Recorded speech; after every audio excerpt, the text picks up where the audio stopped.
Alright, hey guys, what's going on? It's 24/7 Rants here with new video again. Hoping this one's the last on this whole JoshPalerLin thing, since according to him he's not making any more videos, on Thomas. So hopefully this is going to be the end of it and we can just move on from this. But before I start, I want to just say that part of the reason why this video took a week longer to post than he actually posted his final update was because I was trying to get in contact with him just to get him to answer a few questions so then we could finally put this under, make it water under the bridge. But he's not even professional enough to respond to his emails apparently, or at least emails from quote-unquote haters, because I know that he does definitely respond to emails from normal people. I know there was somebody else who was trying to get some sort of interview with him and he responded to him not once but twice on the whole thing, and then I guess the guy got suspicious that it was actually a fraud and he contacted me. That's a whole different issue that really didn't go anywhere, but basically long story short, I do know that JoshPalerLin does talk to normal people on his business email, and I sent about 7 emails to him over the course of the week, one per day, just asking. I was like, okay, is this the right email that I should be talking to? And of course he never got back to me, so that just goes to show that he really does not want these questions to be answered and he really wants this issue to go away. And from the beginning, this was sort of an issue that I guess you could say hit home for me or whatever, because when I first made the video, I've done prank videos in the past, and I'm actually starting to start with a couple friends another channel called Dollar Menu Pranks. I'll link that in the description, you can check it out. But I had done pranks in the past before. They were all stupid and stuff like that, but you know what, they were funny, and most importantly they were real. So when I saw this, it just frustrated me that a guy was trying to possibly fake a prank video or prank his videos on a prank channel just to get views. So that was pretty frustrating.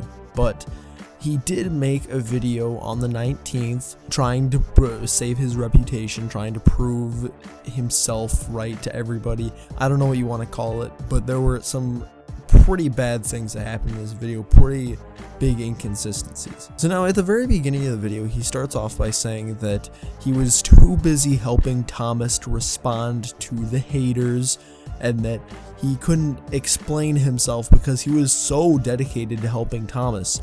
Well, we already know that this is a lie, because you could just Google JoshPalerLin on Google, obviously, and you can find so many interviews ranging from December to February. He's done a few interviews in February, so in case you guys are saying, oh yeah, he didn't respond to you because he wants to make this water under the bridge, well, he's done some interviews in February too, so clearly he's milking this out as long as he can.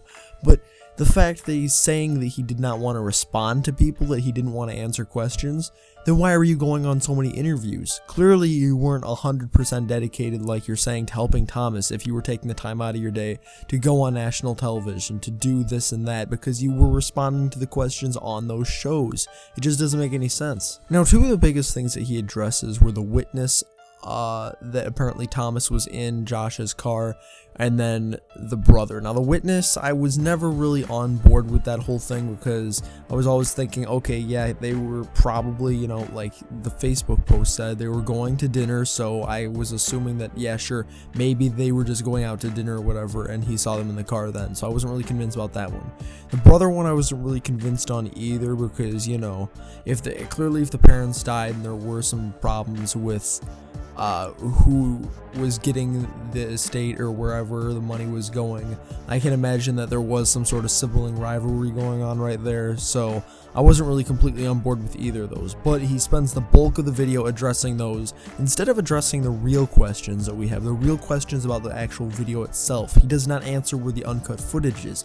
He does not answer why Thomas skipped so many places that he could have eaten. He doesn't explain why he was following Thomas in the first place, to exploit him, as he already explained in his description, so I guess he didn't really need to explain that. And most importantly, in my opinion, or at least recently what I see as one of the most important, is why, if he was trying to do this to expose homeless people, why did he wait so long to go up to Thomas? What was he waiting for Thomas to do the whole time? He followed him for a solid 30 to 45 minutes going to the park, and if it was an exposing homeless people video, he should have walked up to him right there and said, hey, what do you have in your bag? I just gave you the $100, or what did you spend it on? But clearly he was waiting for him to do something else. This is all obviously saying that in theory the video was real, which hopefully if you guys have seen my last videos, you know my opinions on that. So basically, to sum that part up, he spends the entire video picking and choosing the issues he wanted to talk about, which coincidentally were from the start the least convincing arguments, while refusing to answer the difficult questions. This has been a theme that he's been following for a while now. Now, one of the most confusing parts of this video comes when he was talking with the clerk. A lot of people have seen that Troll Munchies made a video where he was talking to the clerk at the store, and the guy was saying, oh yeah, he came in here and he was trying to tell me that he wasn't there, even though he was. He came inside the store before Thomas did, and the guy was visibly upset, and he seemed to know what he was talking about. He was pretty mad about it. Then Josh just showed a video clip from this, and there are a lot of confusing things in it. First off, the clerk says exactly the opposite of what he said in the Troll Munchies video, and apparently this video was also shot a week after the whole event. Why was Josh going in there? According to him, it was to do some sort of interview for the guy. The only problem is, why was he doing this interview, or he was supposedly doing this interview, but he had the camera hidden? If you were doing an interview, wouldn't you want to make it obvious to the guy that you were actually talking to him? And he seemed pretty shaky during the whole thing. He wasn't really confident with everything he was saying. So I don't really know what to take from this, to be honest with you. It seems like he asked the guy pretty irrelevant questions.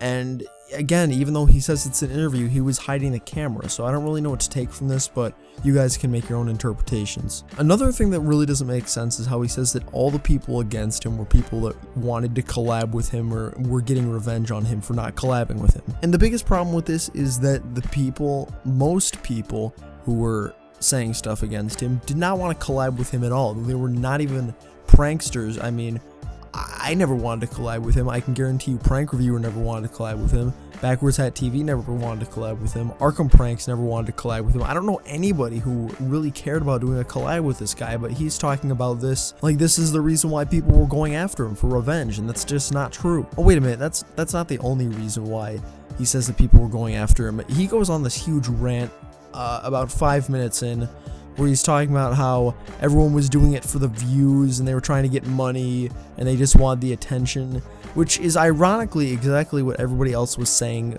that was the reason why he was doing this video in the first place. So it's funny how he spun that argument against everyone else. It worked pretty well because most of the comments have some pretty positive feedback, and that's another thing I want to get into, these comments. I was looking around at the comments in the first few days of the homeless video, third update that he posted to his YouTube channel, and the majority of them were negative. The most liked ones were all saying, thanks for stealing our money, blah, you know, the standard negative kind of stuff. And I checked a few days later, and pretty much all the top comments were positive, and I was like, oh, has there just been some sudden resurgence or whatever?